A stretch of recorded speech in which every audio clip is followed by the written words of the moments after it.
I'm Harold Carver, and with the help of artificial intelligence, we bring this story to life for you. Discover the Black Pharaohs who ruled Egypt, a tale fully revealed in my new book. 200 pyramids stand in the scrublands of modern Sudan, a silent army of stone that dwarfs the famous tombs of Giza. These are not Egyptian copies, but the royal cemeteries of the Kingdom of Kush. Luxor, for centuries, Western scholarship dismissed this landscape as a mere periphery, a source of gold for the pharaohs. Yet here, in the arid heat, a sovereign power once turned history south to north. In the 8th century BC, kings from this region marched upon Thebes and Memphis Valley. This was the era of the 25th dynasty, the only time in ancient history when an African power from south of the Sahara exercised direct sovereignty over Egypt.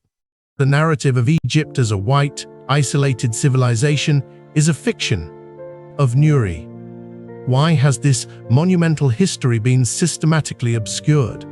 When Reisner excavated great mounds of Kerma in the early 1910s, inhabited by soldiers who had adapted to local customs, he interpreted the massive defufa structures as granaries built by pharaohs, erasing the autonomy of a native civilization that had flourished centuries before the Egyptian occupation. This flawed inference, rooted in the assumption that no African society could generate a complex state without external stimuli, stood unchallenged for 60 years.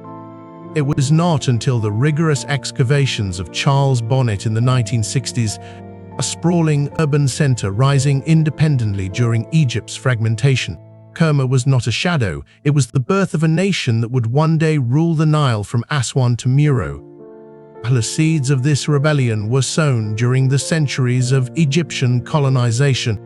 The viceroyalty of Kush was designed to secure borders and extract wealth, and training local scribes, Egypt inadvertently constructed a mirror image of itself. They cultivated a hybrid elite that possessed the administrative machinery of the conqueror alongside a distinct regional identity. Kitchen noted, "The history of Nubia cannot be written in isolation from Egypt." The Medjay, the priests and the miners of Wadi Hammamat became the army and administrators of the 25th dynasty. The enemy had trained the successor. This paradoxical era of empire and assimilation created the very instrument of Egypt's downfall that would eventually forge a power capable of challenging the most formidable empire of the ancient world. To understand the rise of the Black Pharaohs, one must look to Jebel Barkal, the pure mountain, rising abruptly from the arid expanse of the Fourth Cataract. This solitary sandstone butte, which in low light resembles a seated pharaoh wearing the double crown, became the theological heartland of the Nubian kings.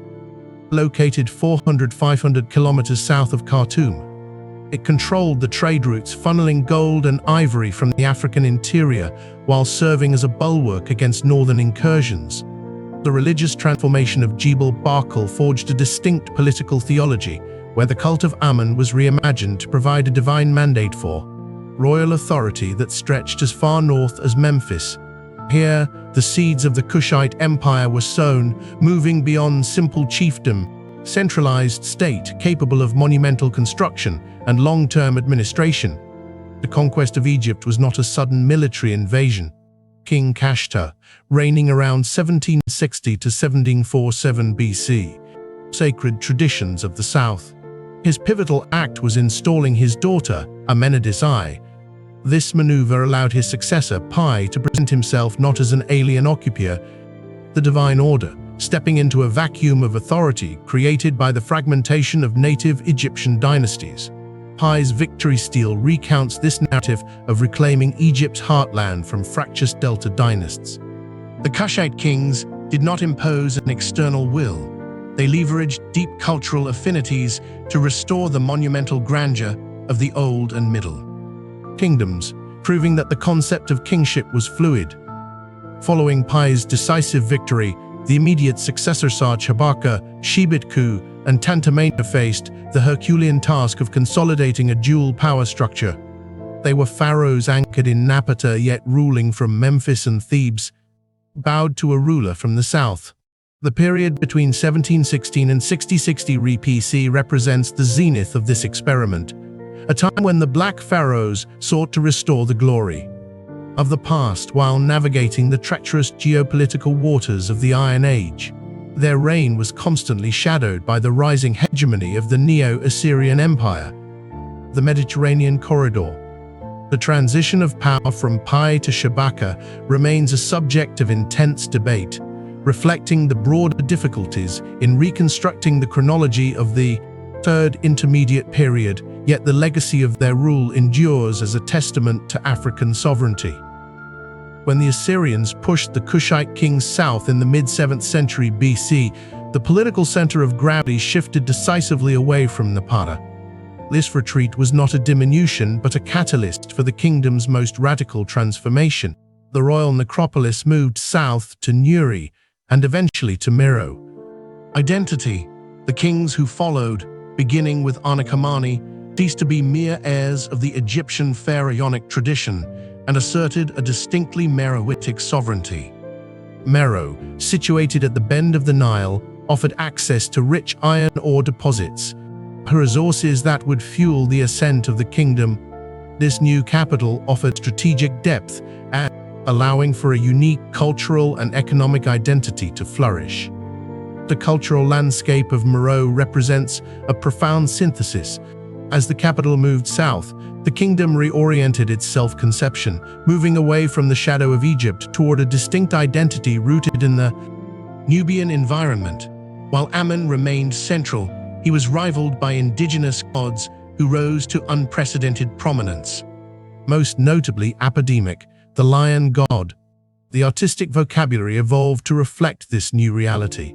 The social hierarchies of this period also appear to have afforded women a stature in governance and ritual that finds few parallels elsewhere in the ancient Mediterranean. The civilization that emerged was neither a mere offshoot of Egypt nor an isolated outlier, but a dynamic, cosmopolitan entity capable of Perhaps the most compelling evidence of Meroitic uniqueness is the figure of the Kandeg, power.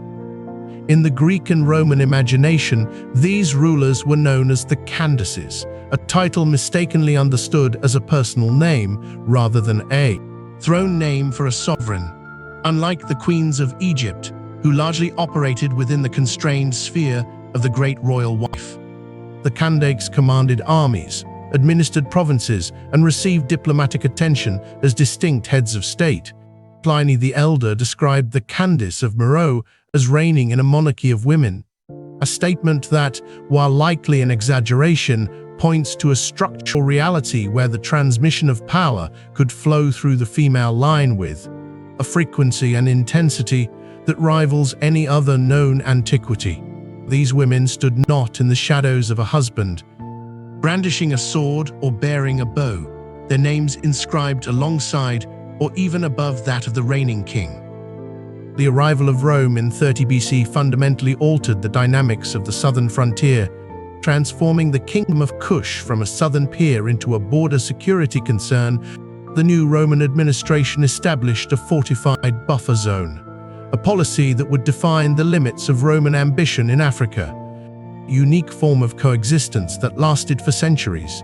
The historical record of this first major encounter, principally Strabo of Amasia, who offers a vivid, if Roman-centric account of the conflict that erupted just 2 years after the initial Roman posture was one of defensive aggression, aimed at securing the southern flank of Egypt and the Parthian Empire. The geography of the frontier was complex, with the first cataract at Scene marking the traditional boundary. Yet the Dodecashoinos strip of land remained a contested zone of competition and cooperation.